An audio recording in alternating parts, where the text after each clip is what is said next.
My name is Ria, and I work as a project coordinator in a mid-sized advertising firm in the city. I've been here for nearly 4 years, and during this time, I've seen people come and go, ideas rise and fall, and projects succeed and collapse. But there has been one constant in my journey here, my boss, Mr. Arjun Mehta. Arjun isn't the kind of boss who fits the typical mold. He doesn't strut around barking orders or sit hidden away in his office with a "Do Not Disturb" sign. He's in the middle of it all, at the long desks, in the brainstorming sessions, at the late-night meetings when everyone else wants to go home. He is the hardest working person I have ever met. At first, I thought it was just a facade, something he did to motivate the team. But over time, I realized that his dedication was real. He was the kind of leader who refused to ask us to do anything he wouldn't do himself. If we were working late, he was there. If we had to deliver a presentation on short notice, he was up at 2 a.m. making slide edits. But the truth about him, the story of why he worked so hard, I only discovered slowly, piece by piece. I remember one campaign in particular. It was for a luxury car brand, one of the biggest accounts our firm had ever landed. The pressure was enormous. The client wanted something bold, unforgettable, but they gave us only 6 weeks to deliver the concept and final presentation. The whole team was nervous. Some whispered that it was impossible. But not Arjun. He gathered us in the conference room, his voice steady, his eyes sharp. "I know it looks impossible," he said. "But impossible is just a word. We'll make this happen. Together." And then he worked harder than all of us combined. He was the first one in the office every morning, often before the sun had even risen.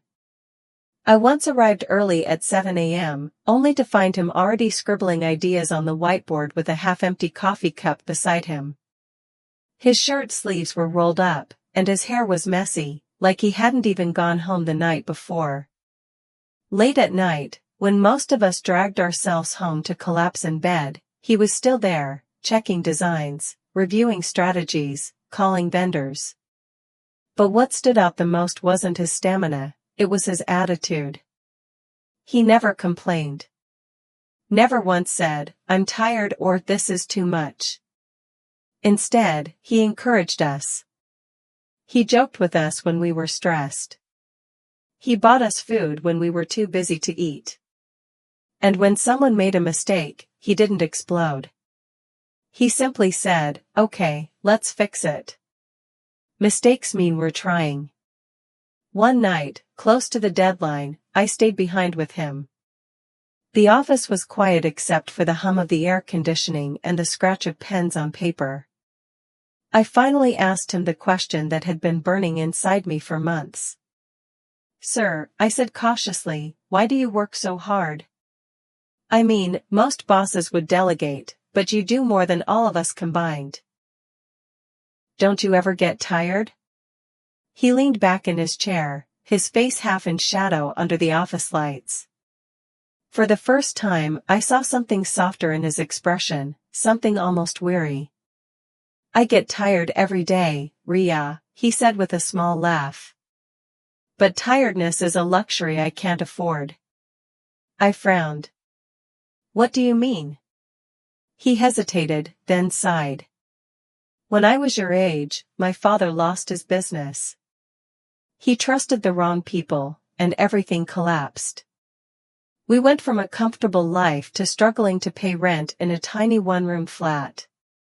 I watched my mother work herself sick, taking extra jobs just to keep food on the table. I promised myself I'd never let that happen again. Not for my family, not for my employees. That's why I work the way I do. Because I know how quickly things can fall apart if you stop pushing." His voice grew quiet. "I don't just work for me. I work for everyone who depends on this company. For the people who put their trust in me." I didn't know what to say. For the first time, I realized that his hard work wasn't just about ambition or success. It was about responsibility. It was about carrying the weight of others on his shoulders. The campaign ended up being a huge success. The client loved it, and it opened doors to even more opportunities for the firm. We celebrated, of course, a big office party with music and laughter. Arjun was there, smiling, raising a glass.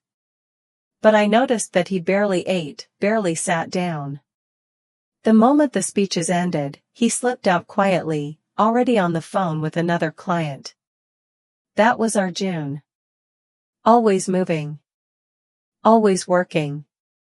But even the strongest people have limits. About a year later, we were in the middle of another big project when Arjun collapsed in the office. It was late evening, and he was standing by the printer when his knees buckled and he hit the floor. The entire office panicked. We rushed to his side, and he waved us off, muttering, "I'm fine, just a little dizzy." But we insisted on calling an ambulance. At the hospital, the doctor said it was exhaustion. Nothing more serious, thankfully, but a warning sign. They told him to rest, to slow down. Of course, Arjun being Arjun, he was back in the office 2 days later. But something had shifted. He still worked hard, but I began to notice small changes. He took short walks during lunch breaks. He actually sat down to eat instead of working through meals. And occasionally, very occasionally, he would leave the office before sunset. I think collapsing scared him. But I also think it reminded him of what he'd told me that night. He worked not just for himself, but for others. And he realized that to keep carrying that weight, he needed to take care of himself too. Over the years, I grew not just as an employee but as a person under his leadership. I learned discipline, resilience, and the importance of owning my mistakes. I learned that hard work isn't about burning yourself out, but about staying committed to something bigger than yourself. Arjun was more than my boss. He was a mentor, a role model, a reminder that leadership is about service, not power. Even now, when work feels overwhelming, I think of him. His tired eyes, his steady voice, his quiet determination. And I remind myself of his words, "Tiredness is a luxury I can't afford." Because of him, I know that hard work isn't about being perfect. It's about showing up, day after day, no matter how heavy the weight feels, not just for yourself, but for the people who depend on you. And that's why, whenever someone asks me about my career, I always smile and say, I was lucky enough to have the most hardworking boss in the world. If you liked this story, please like, comment, share, and subscribe.